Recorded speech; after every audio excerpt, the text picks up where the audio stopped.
Right now, we are in a culture that's bigger than just the school. Like I noticed that a lot of students were unsure as to if they were doing a good job or what else they needed to do. We tend to struggle with feeling resistance, and it's discomfort, and so we're less willing to engage.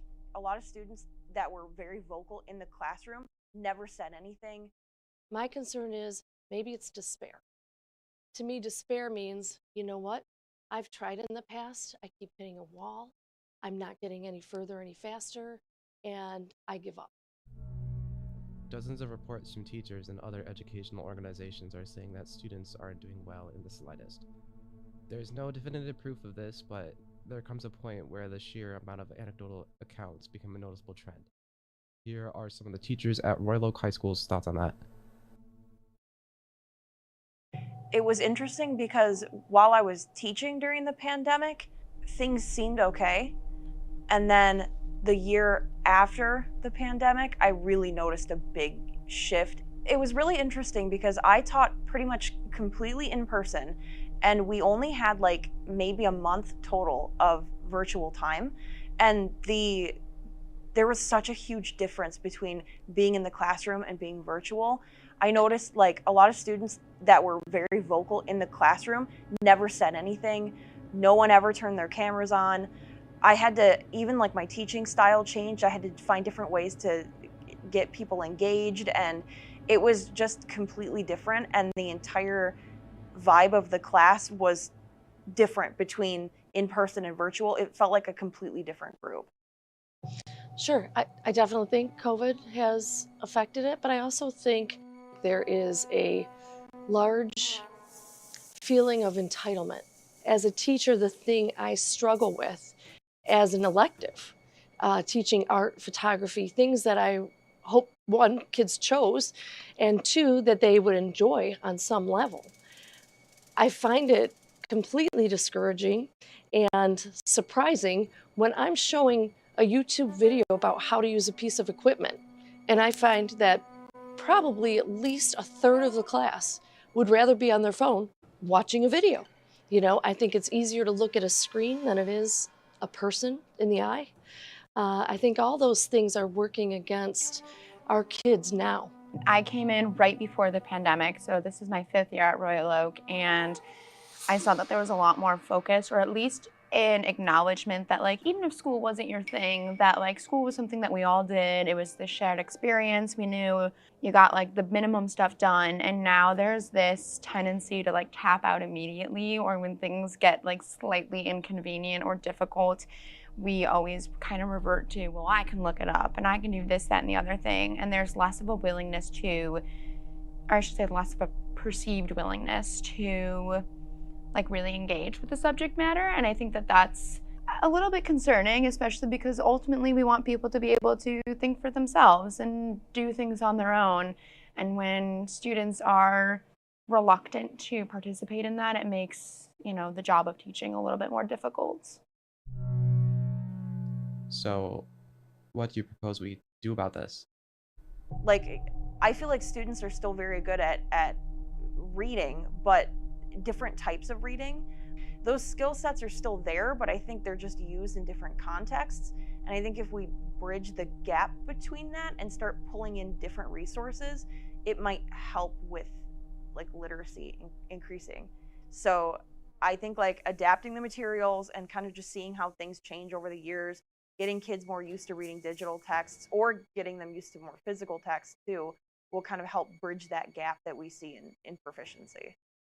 I'm not sure that I have all the answers, but deliberately making choices to step away from what's in front of us on a screen, I think is going to be really, really good for us.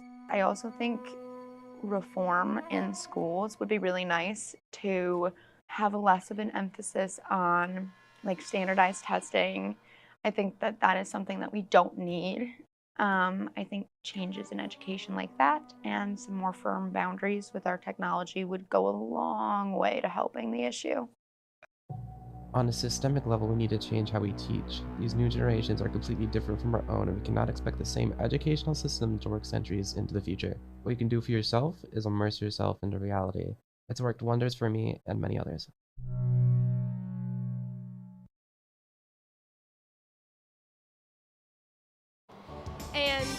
this year, the Royal Oak girls basketball team was district champions. Samantha Potter got 85 assists. Swim is one of the girls' most accomplished sports, winning the leagues. Girls softball won districts in 2023. The girls are also champions when it comes to tennis, winning the leagues in many years. Golf has also won leagues 2 years in a row.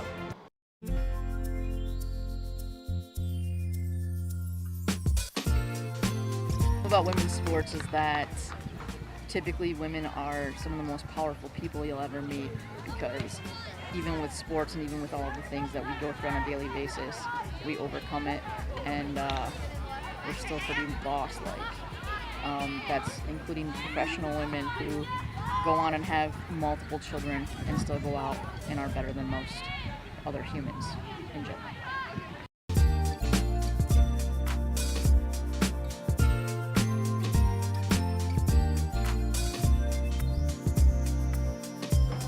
What I love most about women's sports is that it provides an opportunity for us to display our athleticism and our physical strength, as well as our mental strength and ability to come together as a team, while also empowering one another to become the best versions of ourselves.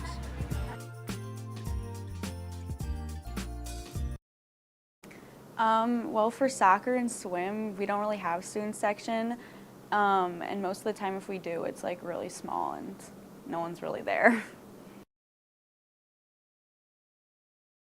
It feels good because you like work harder because you want to win the game if there's people like there cheering you on, and if there isn't anyone there, it's just kind of like whatever. But if you have a student section, it gives you like more of an incentive to want to win. Well, the boys, they always have a student section, like no matter what, and everyone's really like loud at their games and always like cheering them on and stuff, compared to like girls sports where we kind of just forgotten and like no one's really there unless it's like posted about. But like for boys, no matter if it was posted or not, there was always a student section. Freshman year against Berkeley when we won, because it was like the loudest game I've ever played at, and like they were constantly cheering us on and like encouraging us to win. What's your opinion on the rise of viewership on women's sports? My opinion on the rise of the female aspect of basketball and sports in general. I think it's great to see that there's more people that are attending their LA basketball, women's basketball, than there are the Lakers right now. So I think that's a good thing for publicity, because I think teams need to be able to make more money to actually be able to pay these women the proper amount that they should be paid. Where Caitlin Clark was offered millions of dollars to play street basketball rather than $80,000 a year for women's basketball. So I think that all of this hype is good, because I think that there's going to be a lot of more endorsements and a lot more salary for the women who are putting in the time and effort, rather than getting paid 2% of what males are making for the same exact sport.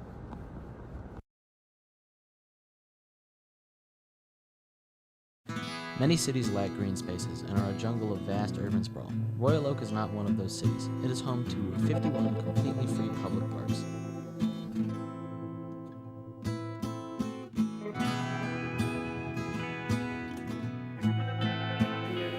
I absolutely do think parks are important for a community. Yeah, I definitely think that public parks are an important investment into our city and its infrastructure and its community.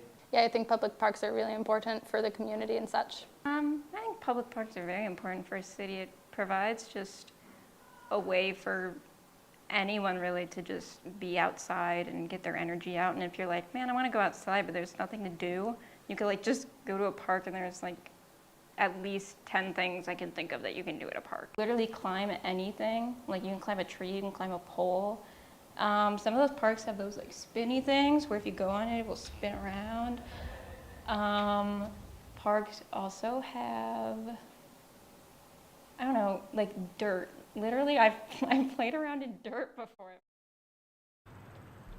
Many of the parks contain playgrounds, pavilions that can be rented out for events, or fields for sports like baseball diamonds, basketball courts, and soccer fields. The parks are constantly being renovated, with new structures and new developments. In some cases, even entire new parks are being created, like Normandy Oaks, which started construction in 2019 and opened in 2021. Upgrades have gone really well. I think that at least for Lawson Park, it's gone really well, and I know that they're upgrading a couple others in the area, so I'm in full support of the changes, and I hope they keep continuing to upgrade our facilities.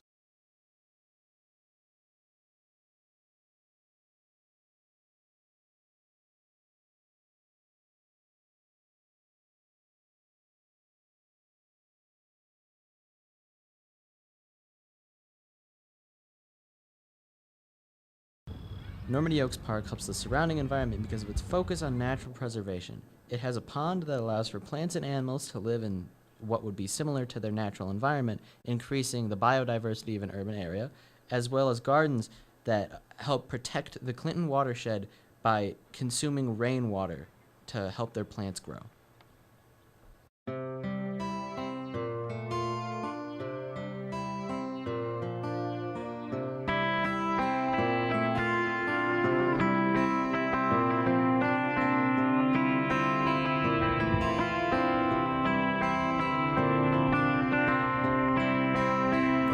Royal Oak has two natural jewels, Clemenston Park and Quickstep Park, which both contain plots of untouched forested land with trails that are aimed at natural conservation.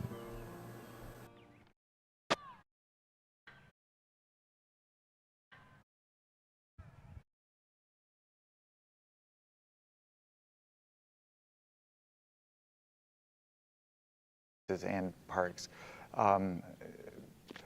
Tenhave, in terms of its management as a more natural area, serves a purpose for habitat and preserving habitat for plants and animals and native species. And other parks that are more recreation-based for organized sports or cross-country are equally important. It's ultimately providing access, easy access for the community in the outdoors to recreate in whichever way is beneficial for or sought after by the community. Having this connection to natural spaces, and even having connections to just seeing greenery, seeing plants and animals, it has significant positive impact on our mental health.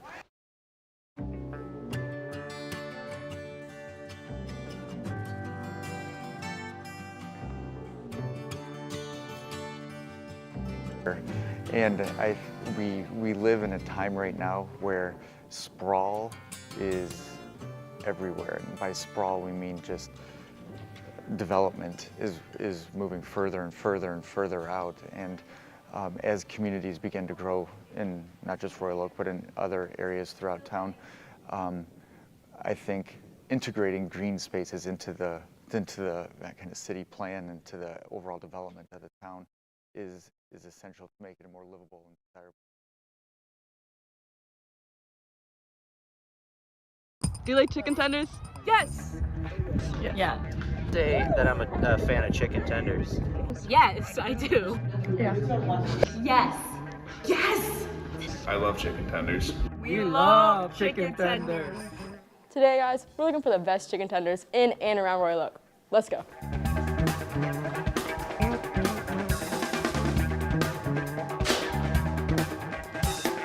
Today, me and my friends went around Royal Oak trying to find the best chicken tender places. First, we have Nori.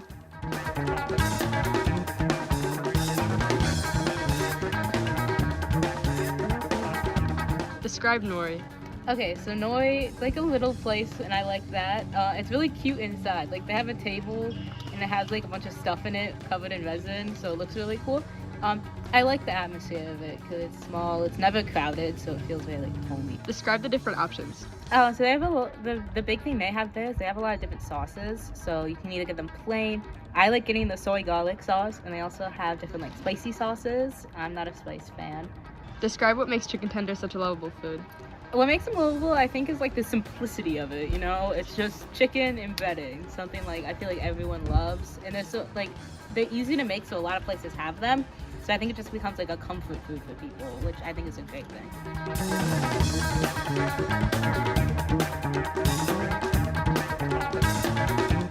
Up next, we have Arby's. Describe Arby's. It's red on the outside. It's a drive-through. When you walk in, it's a little dirty. They have the meats. Describe the chicken tenders. The breading is crunchy and thick, but the inside is really dry. Why are chicken tenders such a lovable food? You can just never go wrong with a chicken tender.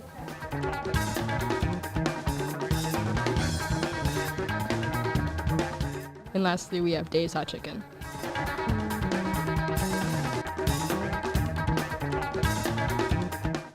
Describe Dave's Hot Chicken. When you first walk into Dave's, you are greeted by a giant mural with a chicken on a tank. After that surreal experience in itself, you walk to the red counter where it feels like fast food but kind of cafeteria style at the same time, because when you sit down at Dave's, you are given a basket with your food, so I kind of like that touch. Describe the menu options at Dave's Hot Chicken. At Dave's, you can get spice levels ranging from no spice, light mild, mild, medium, hot, and atomic. Tell me what makes chicken tenders such a lovable food. I think chicken tenders are so lovable is because the simplicity of the meal, and they will always be there. Like, no matter where you go, there will always be chicken tenders and fries on the menu.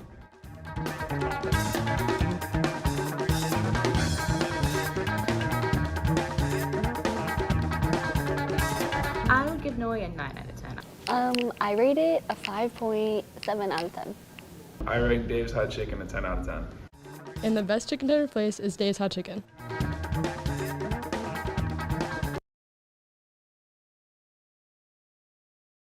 Four hours a day? Yeah. 5 hours and 45 minutes. 7 hours a day? 3 hours and 50 minutes. 3 hours. 5 hours and 25 minutes. Like an hour and 30 a day. Social media affects all of our lives in some way, but do you know how it affects you? Let's take a look into the negatives and positives of social media. I think kids are acting more differently on social media than even when I was in high school 7 years ago, because it's more prevalent now and it's more hyper-focused. It definitely makes you feel lonely and like you're missing out on things. Like especially when it's like a week. Don't go on Instagram on the weekends, bro, because if you go on the weekends, you'll see like people going to concerts and parties and like soccer events and like sport games, and I'm like, oh man, I don't do any of that, and it makes me feel like lonely and stuff. Students act differently the way on social media now than they did 20 years ago, because more things have developed, more apps have been made, and a lot of them spend their time communicating on social media, and they don't express their feelings like just in person. They don't talk about the things that they do. They tell everybody what's going on online, so that when they hang out in person, there's not much to talk about. According to studies, social media can make you more irritable, and it can cause you to isolate yourself and can even lead to feelings of loneliness and depression, especially in teenagers. Now more than ever, social media is becoming, I don't want to use the word, but toxic, because people are, now more than ever, we're seeing more cyberbullying incidents. We're seeing more incidences of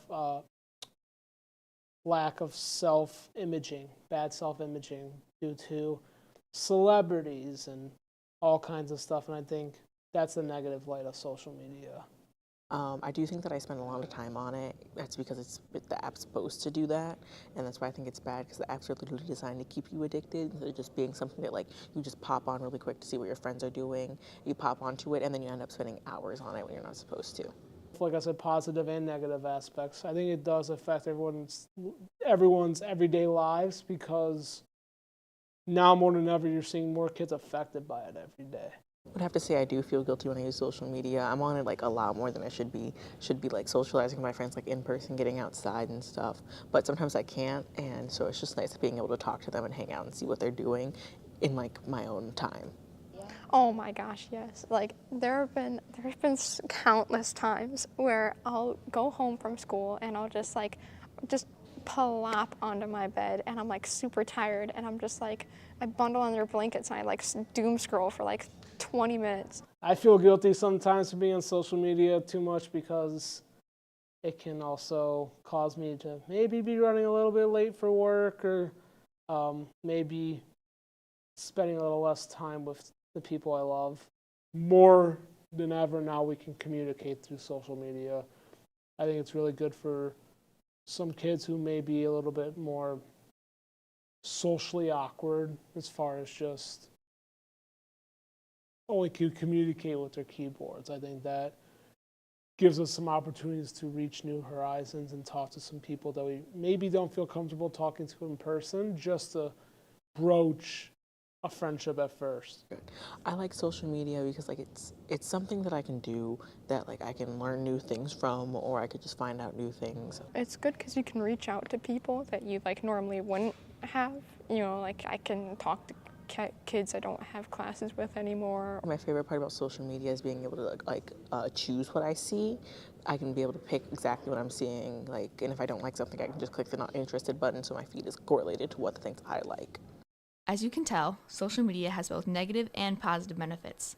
Social media can be a great thing, but can also be incredibly negative. Next time you go to scroll, think about the consequences.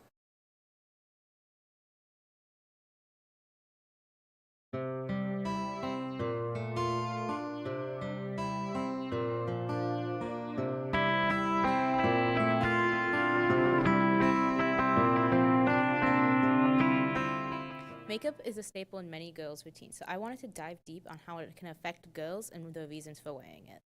Can you explain to me why you started wearing makeup? I started to do my makeup.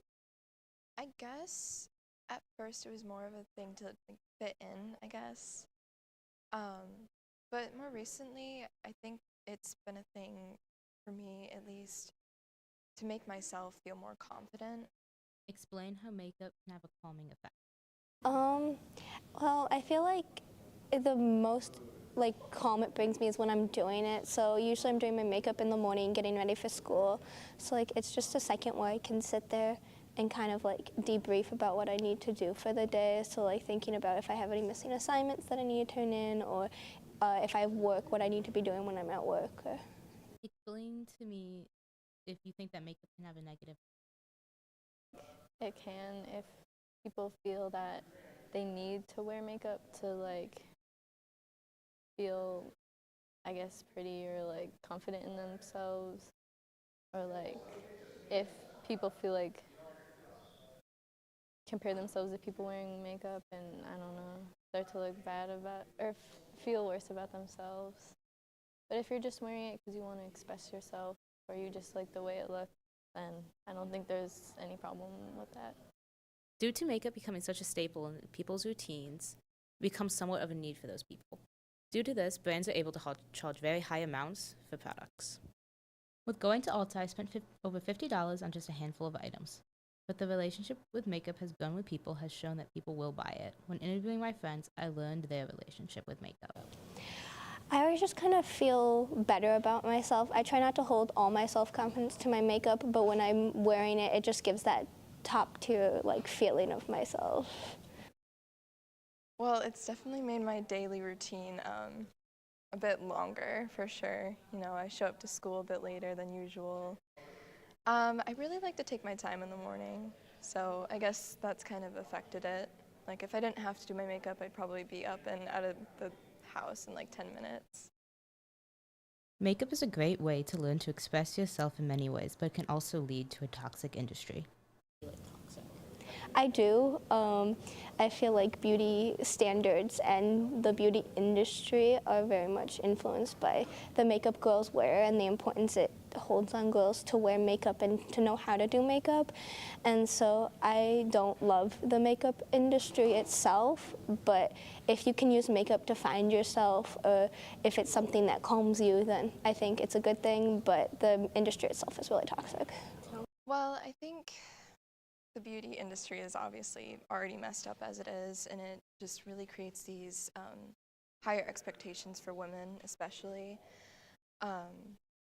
You know, the beauty industry, it's made women have this image for themselves that sometimes they can't reach. Even me, sometimes I compare myself to others, and, I just have to take a step back and realize that I am perfect in myself and I don't need to compare myself to others. Makeup is always going with every new generation. The impact it has is heavy, and I hope it can be a helpful tool to people and not a harmful one.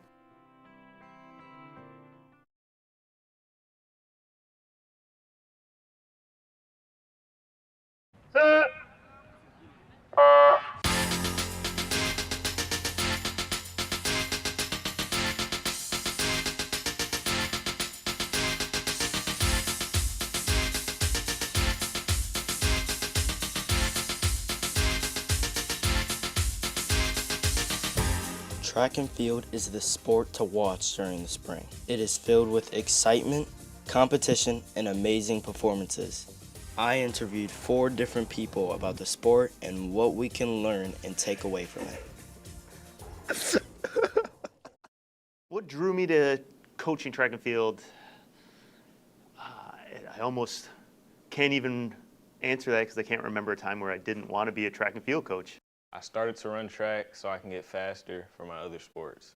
So basically, I just wanted to get faster for football, but then I realized I ended up liking track a lot more, and it was just more my thing. During track practice, we warm up, stretch out. I do my 4x2 starts, which is coming out of the blocks because I'm the first runner, and my 300 hurdle starts coming out of the blocks because we both run hurdles. So that can vary, and if we did 400, we'll be doing 400 starts or running around the track at a certain pace to make us better. Track and field has a large impact on the runners' lives because it has healthy competition and it can help people become confident. It also helps them stay fit. Track and field is a very physical sport and can be very challenging for the people that participate. So why is it important? Running is important because it helps with your mental and physical health, and I also enjoy doing it. This website by Rawhide states that track and field creates healthy habits, improves sleep, betters our decision-making, and mental performance. This can benefit a runner's qualities as well. The qualities of a great track athlete, I believe, is first off, dedication to the craft, being willing to put the hard work in, paying attention to the details, but also a level of joy. You know, track and field can be a monotonous activity, like whenever you're training for running, training for a really technical event, like a throwing event, a jumping event. There's a lot of repetition, and if you don't kind of come in with a good positive attitude, a certain level of joy for the sport, that you need that enthusiasm to carry you through some of the tough days.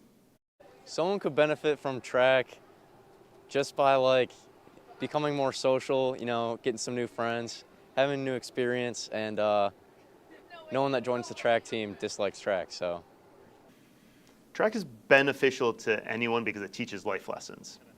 To be a successful track athlete, you're going to be learning those lessons that are going to help you in a variety of other parts of life. So whether you're talking about dedication and commitment, whether you're talking about hard work, teamwork, communication, all of that you have to use to be a successful track athlete, and obviously that's going to translate to a whole variety of other endeavors. Track is therapeutic for the guys. It keeps them moving, gives them goals, and develops mental toughness. It can reduce anxiety, build connections, and improve mental health overall. Advice I would give somebody is that all you gotta do is come to practice, work hard, lock in, and you'll succeed in your events. Track and field is a great sport, and it can give people life lessons and skills they will use the rest of their lives.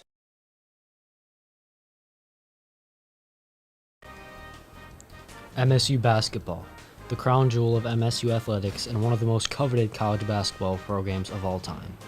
We have seen success and failure, and today we're talking about the failure of last season and where we sit and where to go in the future. I asked an MSU fan, Parker Lassner, on what he thought about last year's season, and this is what he told me. It was a disappointment. You know, we were supposed to be a top 5 team in the nation, and then we dropped off, had an early exit. You know, it was disappointing because we had all the pieces to go far, so yeah. Last year was indeed horrible, and this opinion is not only shared by MSU fans, but on a national level as well. Here are some of the problems and things that we have to learn from last year. One of the main problems is unfortunately Tom Izzo. Izzo certainly is older, and he's faced a lot of backlashes the last couple of years for mismanaging the playing time of certain players, recruiting big men, and not filling out rosters, and the adaptation of nuances in the game of basketball with the transfer portal. Izzo's recruiting has been good, but not at all positions. The center position is one of those. He can't find a center that will commit, and when we do, they transfer or he will just refuse to play them for role players. Here's what Parker had to say about last year's center position. I think watching the centers play was terrible this year. I thought we gave players like Carson Cooper too much minutes. Same with Kohler. I don't know, I hated watching them in the game in general. There is no denying that Tom Izzo is an amazing coach and is one of the greats. So I asked Ben, someone who knows very little about the college basketball world and is not an MSU fan. I know that Tom Izzo is the head coach of Michigan State basketball.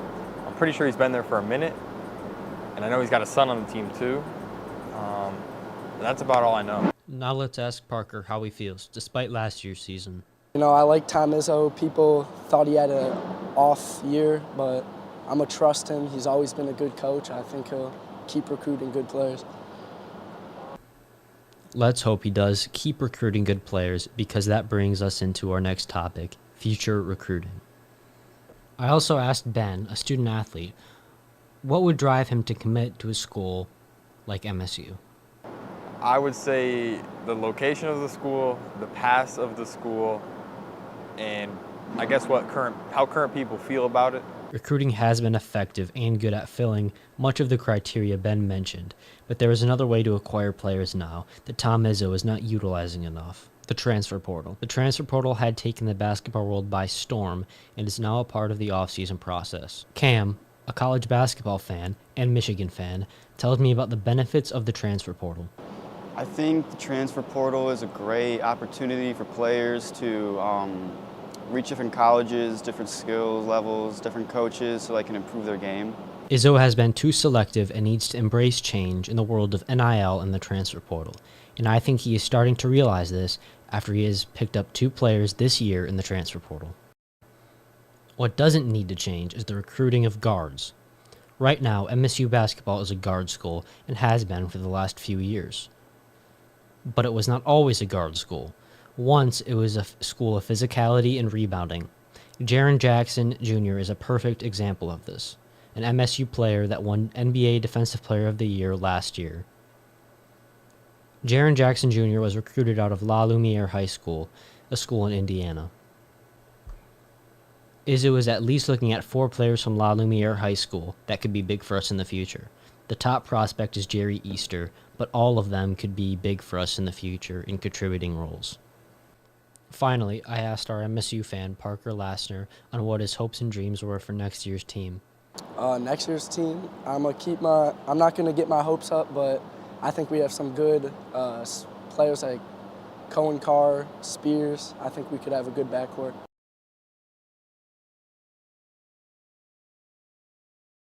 The Raven Roundup is a sports podcast created by host Sam McClunky and co-host Ben Machiniak, where they go over all the amazing sports teams at Royal Oak High School, interviewing players, coaches, and giving stats to the viewers. I had the opportunity to sit down with Sam and ask him about the podcast and what his purpose was for starting it. I think the purpose for starting the Raven Roundup was to make sure that every sport at Royal Oak High School was recognized for all the hard work, dedication, and effort that each team, each player, each coach puts into it, and to give them all recognition, not just the big ones like football and basketball, but bowling, tennis, golf, track and field, cross country, every single sport we talk about weekly. Quickly, the podcast had gotten some attention. The Raven Roundup has had multiple articles written about it from local newspapers. Sam quickly realized this was something bigger than he had ever imagined it would become.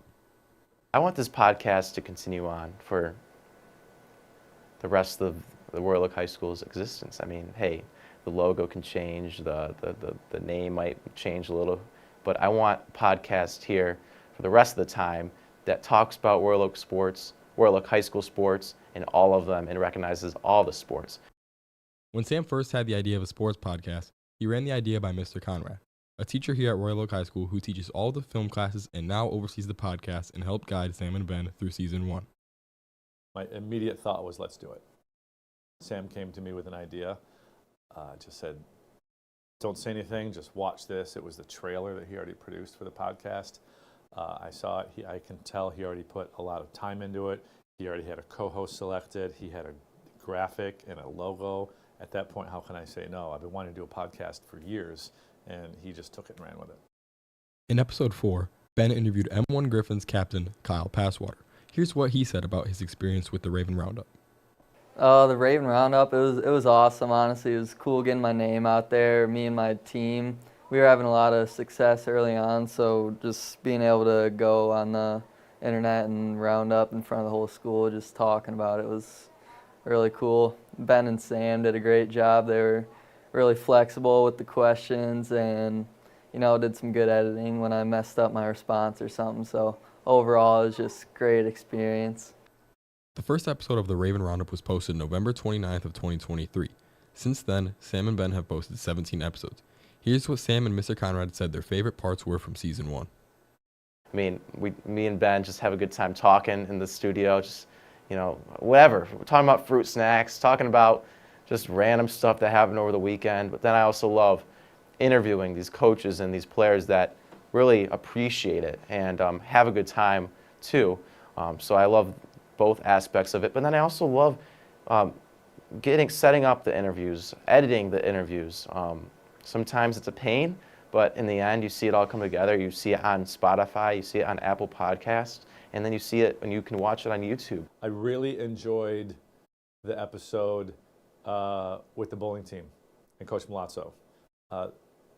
They do such great stuff, and we don't get to hear about that enough. I really liked when Sarah Barnett co-hosted. Sports isn't just guys. We have very, very powerful young women in sports here, and I love that Sarah was on to represent. In the 2024-2025 school year, Ben will take over the role as the host on the podcast. In the last episode, Ben officially started by switching seats with Sam, giving him full control. Although Ben is still searching for a co-host, it's safe to say the podcast isn't going anywhere. First stop was Dairy Queen. Dairy Queen is a popular ice cream restaurant chain and are mainly known for their blizzards. Although it did melt a little bit, the presentation was still acceptable.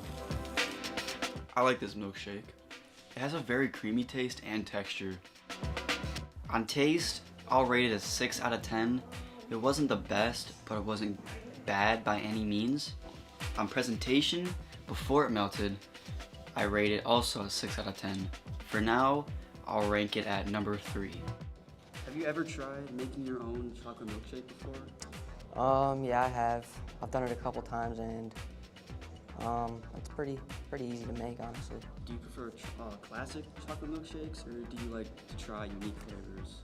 I like to make an Oreo milkshake. It's probably my favorite chocolate milkshake I like to make. But if I don't make that, I like just the classic chocolate shake, just plain. Okay, for the next stop, we have Cold Stone. Today, I got the Fudge chocolate shake from Cold Stone. Now let's give it a taste test.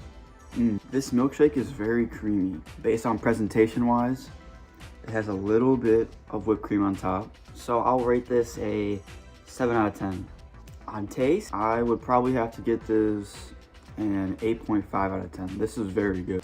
Have you ever tried adding different variations of chocolate milkshakes, like adding a peanut butter or mint? I like adding M&Ms to milkshakes because it just tastes better with milkshakes, or I'll add Kit Kats. Can you tell me if you prefer to use a spoon or a straw to enjoy your milkshake? I prefer to use a spoon because it's a lot easier than getting it through a straw. The next place I went to was Jim's Ice Cream. Jim's Ice Cream is a well-known ice cream shop around Royal Oak. First off, by looking at the presentation, I don't see any whipped cream or any special cup. It just looks kind of plain. So on presentation, I would rate it a 3 out of 10. I also really like the consistency of this milkshake. It's not too thick, but it's not too thin. It's just in the middle. So on taste, I would definitely give this a 8 out of 10. So I would move this to number 2 on the list. Tell me what your favorite milkshake flavor is and why it's your favorite. My favorite milkshake flavor is probably an Oreo milkshake because it's creamy, it has cookies in there, which I love cookies, and just adds a lot of value to the shake. Describe your favorite toppings to get on your milkshake. Like I said, Oreos, I really like Oreos. I like peanut butter too. When you mix peanut butter into the shake, it really gets something nice and creamy and thick and really good. And for our 4th and final stop, we went to Oberweis.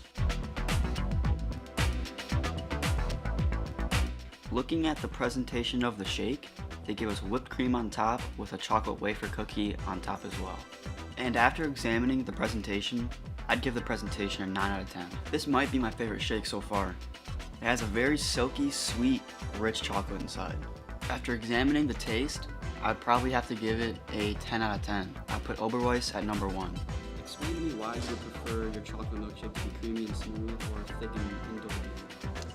I like it to be like a little thicker than like thin because I don't want it to be kind of like a drink. I want it to be more like a shake and kind of both like soft and hard, so more thick I say. And I mean, I don't mind the thin, but definitely more thick than thin. Can you identify any brands or flavors of chocolate syrup or cocoa powder you prefer in your milkshake? I like to add chocolate, the Hershey's chocolate syrup. In your opinion, where is the best milkshake from? I feel like the best milkshake is from Jim's Ice Cream on 11 Mile. It's in Royal Oak. It's a nice Royal Oak made business. They got great ice cream. All right, and now for my final rankings. At number 4, I had Dairy Queen. Dairy Queen didn't impress me too much.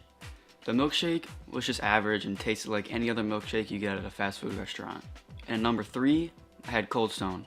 Their chocolate ice cream was very creamy and sweet, but it was not as good as number 2 or number 1, but they do get extra points for presentation. And at number 2, we have Jim's.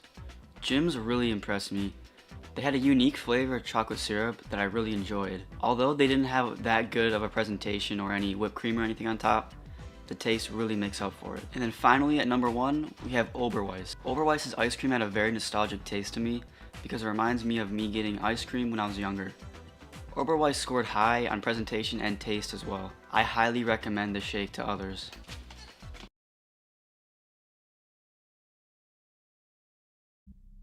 This is not the Royal Oak High School, you know.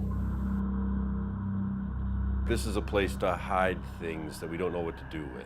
Some look like they haven't been touched since the 1930s.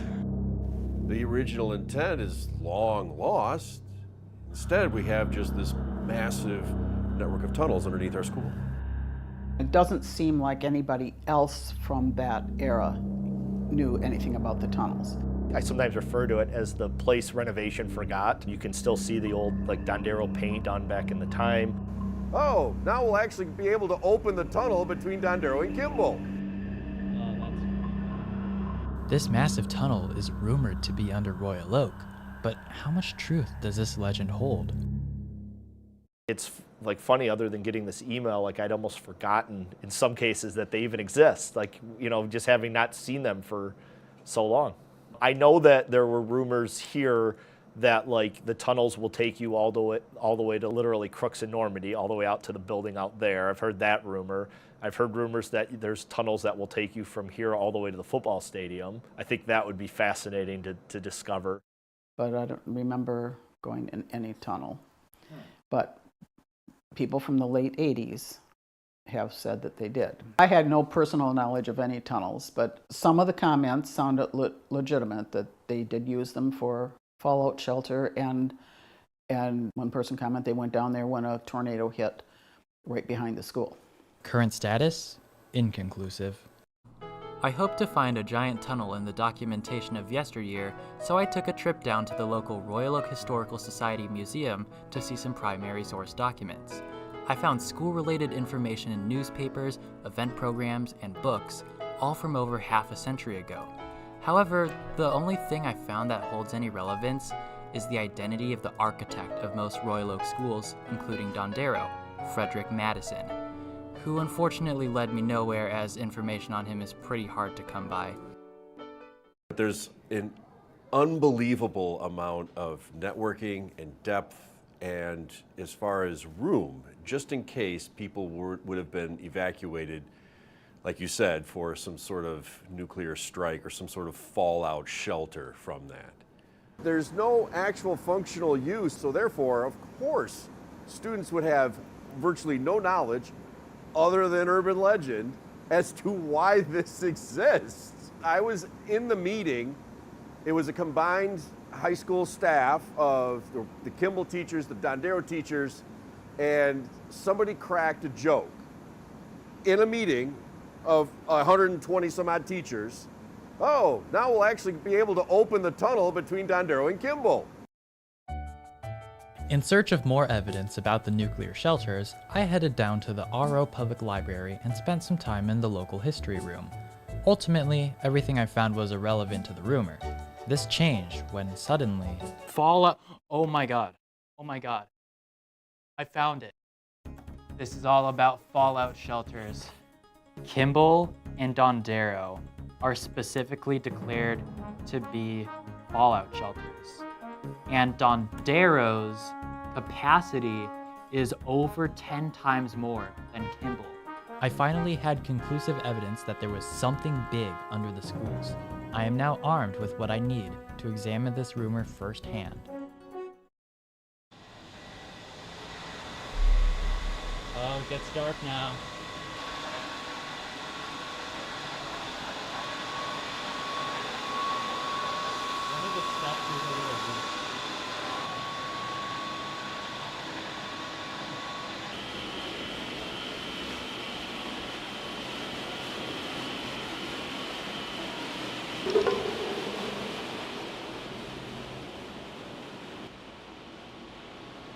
In my opinion, that probably looks like the most abandoned thing I've ever seen right now.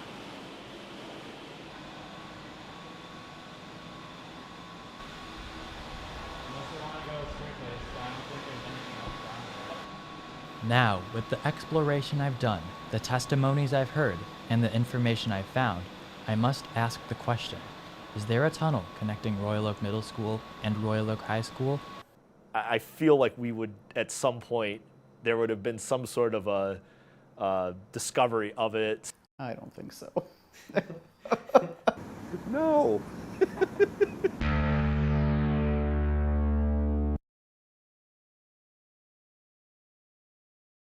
I think my favorite part would be you can actually just play with anyone, which is great. They don't have to be good at anything at all. Old people do it. Like, I don't even feel like you have to be super mobile or athletic to get into it or have fun with it. And it doesn't require a lot of, say, prior knowledge or any special skills or anything. You can just set it up and play.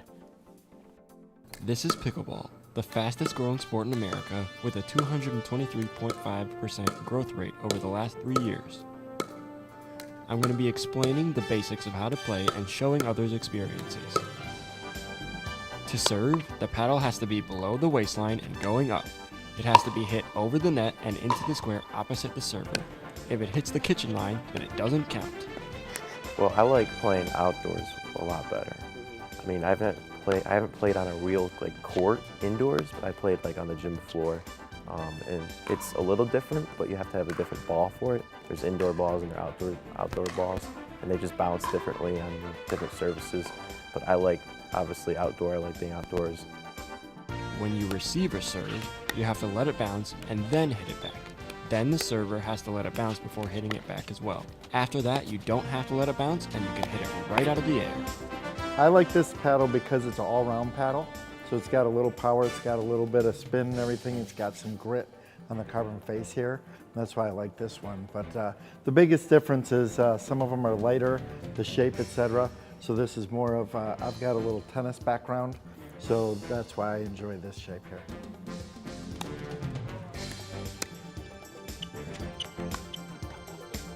The kitchen line is the midline on the court where after a few drives, most of the game happens.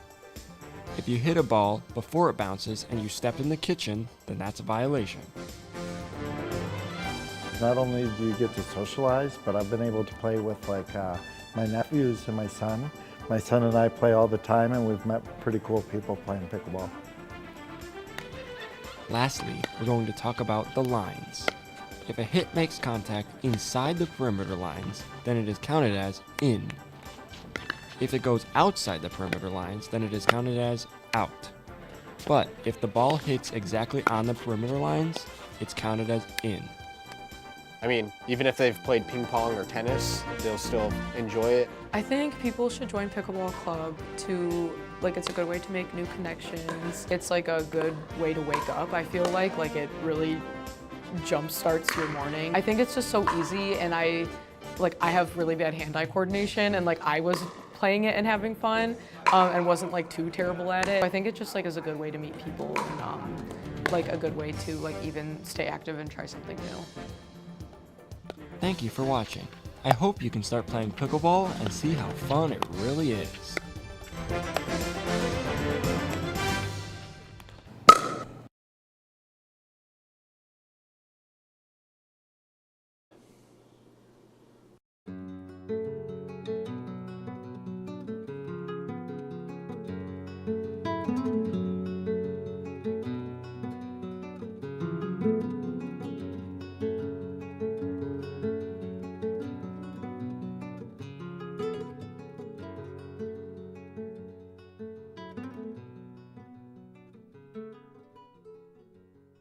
This shelf has a yearbook from 1927 in it, and it has many years since then. It has every year Kimball and Dondero were split and has both from each school. It has many before the split happened and many after. Why do we have these? A better question I should be asking, why are they in here? A storage room that's always with the light turned off, always locked, and lies in a little passage between the LC and the MMR. Well, today, I plan on finding out why. I'm going to sit down with 3 individuals and ask them why it's important to look at old yearbooks and why it's significant we still have all these cool artifacts. So which school did you work at before Kimball or Dondero? Royal Oak Dondero. Okay. I was there for 10 years. Could you explain your knowledge of the old yearbooks the school possesses? I know the school, both schools prior to consolidation, and then this school has made it a point to keep at least one copy of each yearbook in the building. So somewhere, I actually know where, but I think the board office as well has copies. And I don't know how far back they go. I have seen copies of yearbooks from the 20s and 30s. Some of them, I believe, are now at the Historical Society, but at least the last 50 years, probably more, at the board office or at this building, you would at least have a yearbook for every year, at least going back 50 years. Yeah, I've actually seen them. Oh, good. They go back to 1927 here. We have all of them? There might be a few missing years, Yeah. but yeah, I knew we had quite a few here. And they usually have both schools, Kimball, Dondero, going back to. Which is interesting because we really haven't publicized that we have these artifacts. No. And the fact that those pre-1957 books would be in this building, somebody had to think to bring them over. After interviewing with Mr. Snyder, I decided to sit down with Mr. Conrad to discuss similar yearbook inquiries and ask more questions based on the history of these yearbooks. If we stopped doing yearbooks, it would feel awkward. So many publications are going digital now. I hope that this never goes away because there's just something unique and special about it. Do yearbooks change over generations of students, and can you tell me why? I don't think they change too much. If I look at the yearbooks from when I was in high school, I could probably bring them in and put them side by side with a lot of these yearbooks, and there's the same format. The companies that do them now, it's templates and layouts, and a lot of places use the same types of those. I mean, they're getting much more. They're getting more flashy. Some are getting more interactive, QR codes, but what happens in the future when we don't use QR codes anymore? Like, what the heck is that thing sitting in there? After finishing my interview with Mr. Conrad, I decided to sit down with someone who goes to a current school. So I sat down with this individual to discuss more modern yearbook inquiries and asked questions about what they think about the yearbook. Can you tell me what your favorite section of the yearbook is and why? Like the part with all the pictures, because then I gotta see what the roster is. Okay. What's the oldest yearbook you've ever read? I read one from like 2016. Why do you think the yearbook is important? Because it shows people of future generations who was in the school. Do you think we should keep doing hard copy yearbooks Yes. well into the future? Could you tell me why you think that? Because they're cool. What makes them cool? It's just like nice to have like a physical yearbook.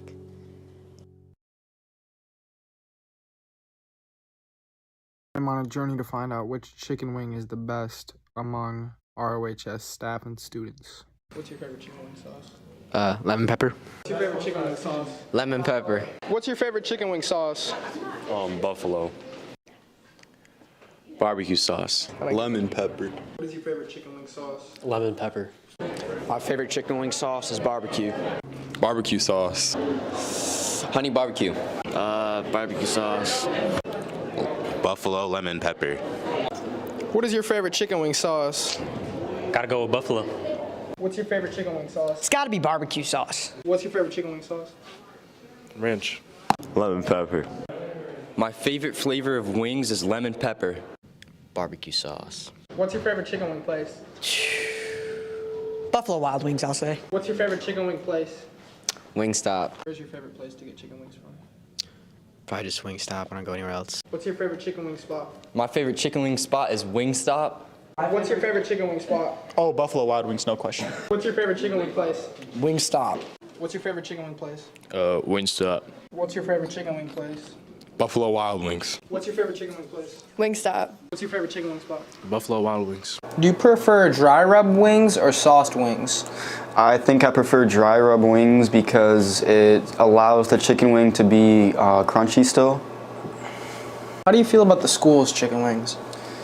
I'm not a big fan of the school's chicken wings. They're very dry and they're very chewy. They just remind me of jerky, and I don't really like them. Is there any good dips or side dishes that go well with chicken wings? Yeah, a couple good side dishes would probably be just French fries or, say, carrots or celery, and then some dips would be ranch or blue cheese, and then any other sauce that you prefer. Out of all the other ways to eat chicken, why chicken wings? Because in the chicken wing, when the bone inside leaves the flavors and all the tenderness inside of the wing for when you bite into it, and it's most likely you're eating real meat than compared to when you're eating a chicken nugget, which is most likely processed. The sauce that won the vote was lemon pepper, and the students voted Wingstop and Buffalo Wild Wings for the two places to go to. So let's try it out.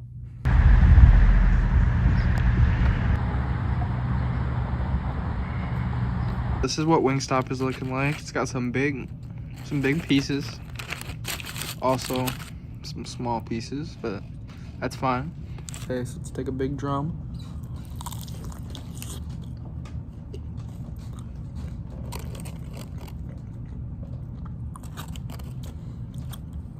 They're really juicy, really tender. Another. Just listen to this crunch though on these.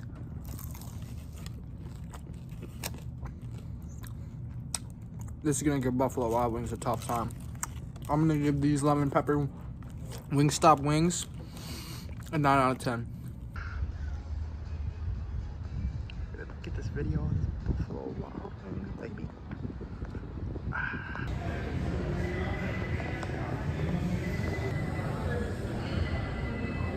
The Buffalo Wild Wings lemon pepper. It looks like they did a sauce instead of a dry rub, which I'm excited for. Chicken wing, let's try it.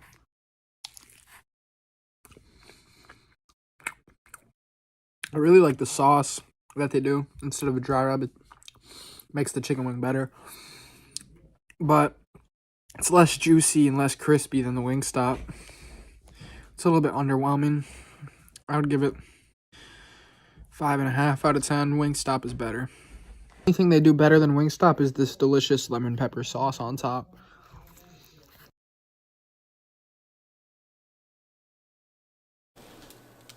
Food.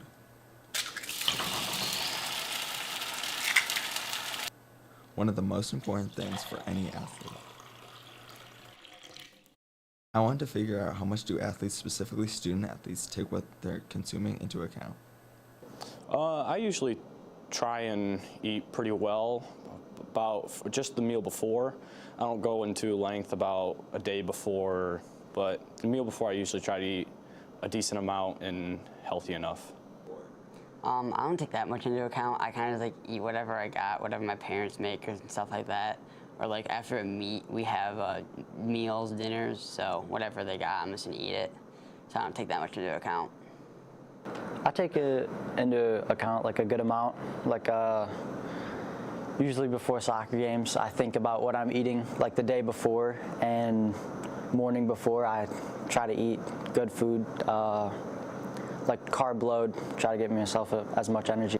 I take a lot of account into it. I cut out like a lot of sugar from my diet. I ate a lot more carbs. I ate a lot more food in general, just to keep like all my energy for meats and stuff like that. Next, I wanted to see if these athletes felt they had enough time to prepare meals for themselves. Sometimes I don't. If I get home late, I don't really have that much time because practice is at 4:30. But otherwise, yeah, I have enough time to prep some meal, yeah. But yeah, I got time sometimes. Usually I do, just because practices are usually about an hour after school for school and 2 or 3 hours for non-school events, so I normally have enough time. Yeah, I think I was able to plan out what I was going to eat fine. I think I was doing all right with that.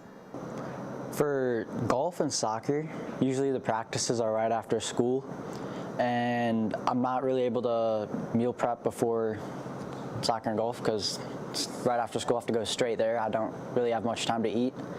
But then for the matches and games, I usually meal prep the day before, give myself a couple snacks, and then I eat it when I'm traveling from school to the game. Everyone knows different foods have different nutritional value, but I wanted to see how much they think different foods affect their performance.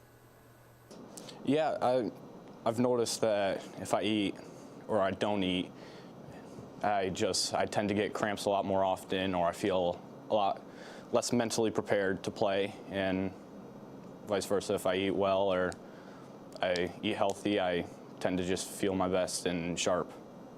No and yes. I mean, if I have like a big meal before a meet, most of the time I probably will throw up after, but like otherwise, no. Yes, I do. Different food definitely affects how I perform. Like an example would be before a soccer game, something I would like to eat the morning of would be eggs. The day before would definitely be something like pasta. Carb load, give me a ton of energy. If I eat a bunch of junk food that day, like pop and chips, I'll usually have low energy for the game, and it'll be hard for me to focus. Yeah, if I eat a lot of junk food, or like if I eat or drink soda, and if I'm not drinking water, like a bunch of water before races and stuff, I run like crap. I run very bad. Lastly, I wanted to see if these athletes think the school should be more involved with informing people on dieting and meal prep. No, I think everyone just needs to do it themselves, figure out what works for them, and just like go through trial and error.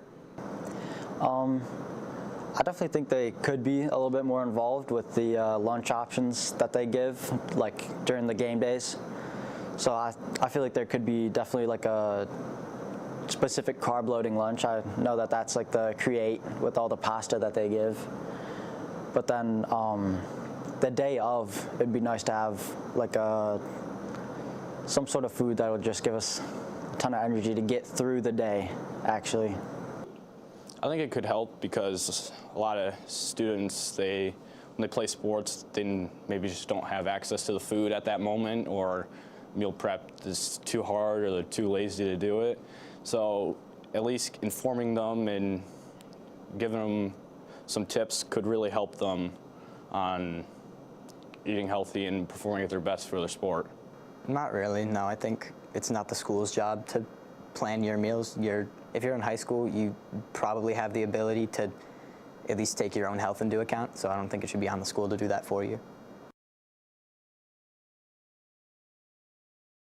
My favorite part about being a student athlete is I make a lot of friends. and then I get to see them at school. I feel like the community of teams and the community within sports is really, really great.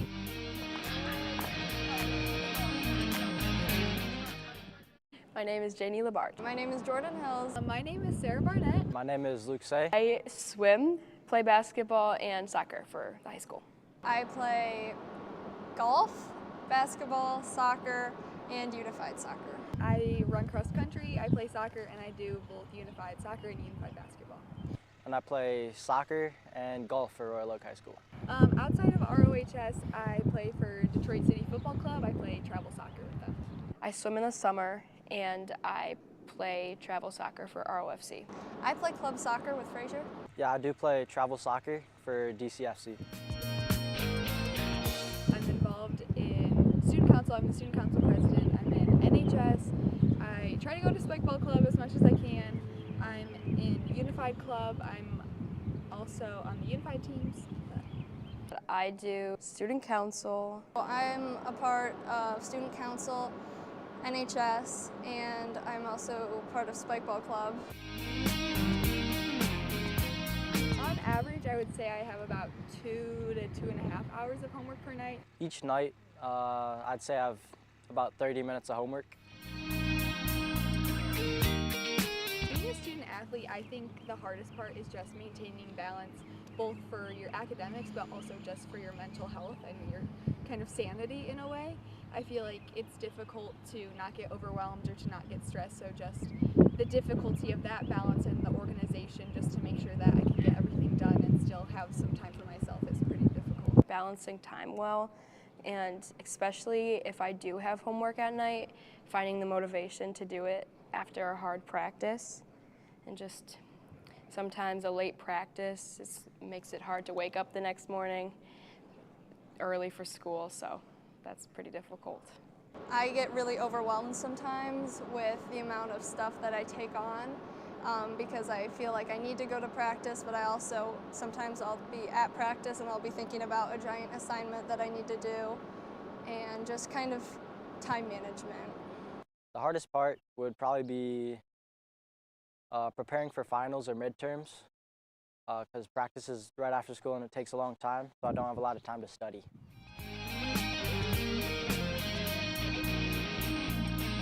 A time when I struggled between schoolwork and sports was probably this past week. I had a ton of JV golf matches, and I also had to study for my AP economics exam. That was really difficult. Yeah, I'd say one of the most stressful times that I've had with balancing school and sports was during basketball season when we had midterms at the same time, because I wanted to be really locked in at practices and everything and at our games, but I also had a lot of work that I needed to do and a lot of tests to study for. I think right now is actually probably a time that has been difficult for me to balance both school and sports. It's exam season for me, so I'm taking 6 different exams, and so trying to plan out times when I can study, kind of get ahead on my other exams while also trying to, be really focused at practice is difficult for me. Even though I'm at practice, I feel like sometimes my mind is already stressed or overwhelmed, so it can at times affect my playing or my performance as well. It's hard to balance studying for midterms, I think, in basketball season, because it overlaps a lot, and that's probably the most stressful time because there's a lot of tests I have to study for, but I also need to go to practice, so then I'm up late, and that's pretty hard. I think the best thing to maintain that balance is just to give myself some grace. I try to plan things out as much as I can, but I also have to remember that if things are a little bit all over the place, I have to kind of calm myself down at times. I try to give myself a break at the end of the night, make sure that I kind of turn my phone off 30 minutes before I go to bed just so I can have some kind of shutting down time. But for organization, I love to use a planner, and I just also love to communicate with as many people as possible just so I know where I have to be and when. thing I love most about being a student athlete is all the people that I get to meet. What I love most about being a student athlete is the friendships that I've made. The connections with my team. That I go to school with all the people that I play sports with. So I'm just surrounded by people I like in my classes. And so even when times are tough, it's nice knowing that I have teammates that I can rely on and, go back to. Me and my friends have always loved football, even though I'm a soccer player. Whether watching it or playing it, we enjoy it.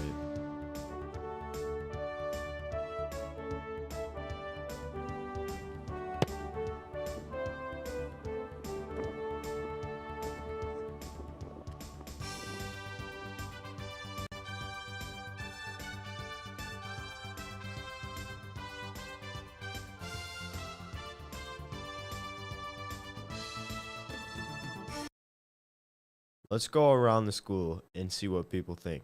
Who do you think will win the Super Bowl this year? Houston Texans. Who do you think will win the Super Bowl this year? The Detroit Lions. Who do you think will win the Super Bowl? I got the Detroit Lions. All right, Mr. Corridor, who do you think is going to win the Super Bowl next year? Well, the Detroit Lions, of course. Who do you think is going to win the Super Bowl next year? I think the Houston Texans are going to win the Super Bowl. Who do you think is going to win the Super Bowl next season? It's got to be the Lions. Who do you think is going to win the Super Bowl next season? I'm going to have to say the Baltimore Ravens. Who do you think is going to win the Super Bowl next season? The Detroit Lions. Of course, everyone's going to say the Lions. We live in Michigan. Although the Lions are a great team, and they are my favorite, the Lions are a fantastic team with the likes of QB1 Jared Goff, wide receiver 1 Amon-Ra St. Brown, and one of, if not the best running back duo in the league, Jahmyr Gibbs and David Montgomery. The Lions also just drafted a stud, Sam Laporta, who just broke the record for the most receptions by a tight end in a single season, 82. He passed Keith Jackson's mark, 81, which was set in 1988. The Lions just spent their first-round draft pick trading up to draft stud cornerback Terrion Arnold from Alabama. They also drafted cornerback Ennis Rakestraw Jr. The cornerback position was one of their weakest spots last season. And in for Joseph, who leaves. Here's Purdy with a lot of time. Steps into one. Launching deep, going for Brandon Ayuk. It is. Oh, he caught it! Let's check in with James Swanson and see why he thinks the Texans are about to win the Super Bowl.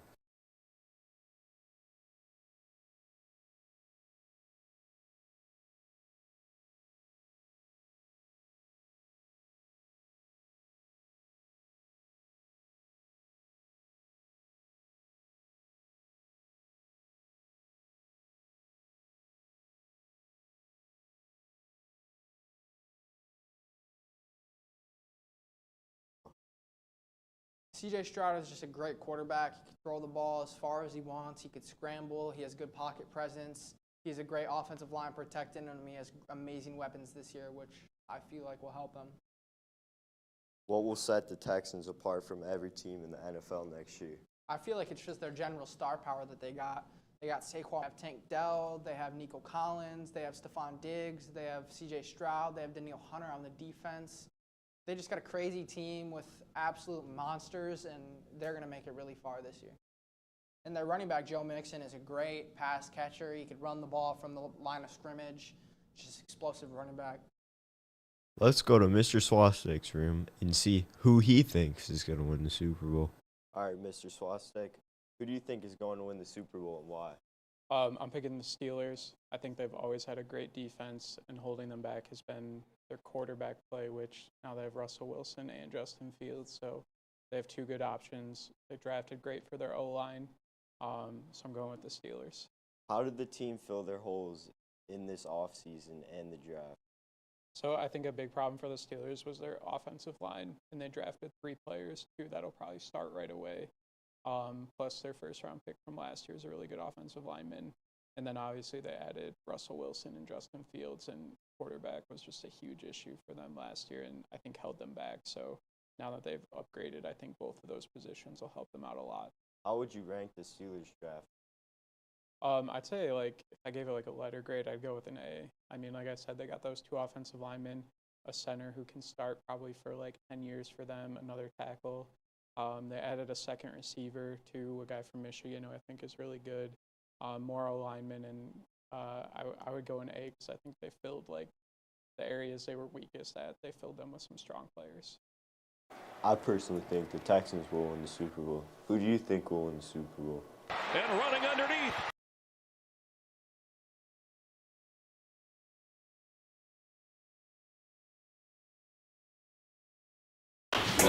Today we're going to be making cookies. Chocolate chip to be exact. So first we're going to take our 2 3/4 cup of unbleached all-purpose flour and put this in the large bowl. Next we're going to take 1 teaspoon of baking powder and place it in the large bowl.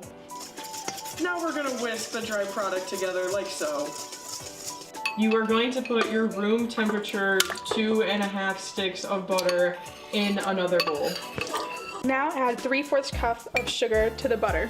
Add 1 1/4 cup of brown sugar to the bowl. Beat until fluffy. This is what it should look like when fluffy. 2 eggs have been added to the mixture and then beat once again. Then add 1 teaspoon of vanilla extract. Then add your dry ingredients slowly while mixture's on low. Then add 4.5 cups of chocolate chips to your mixture.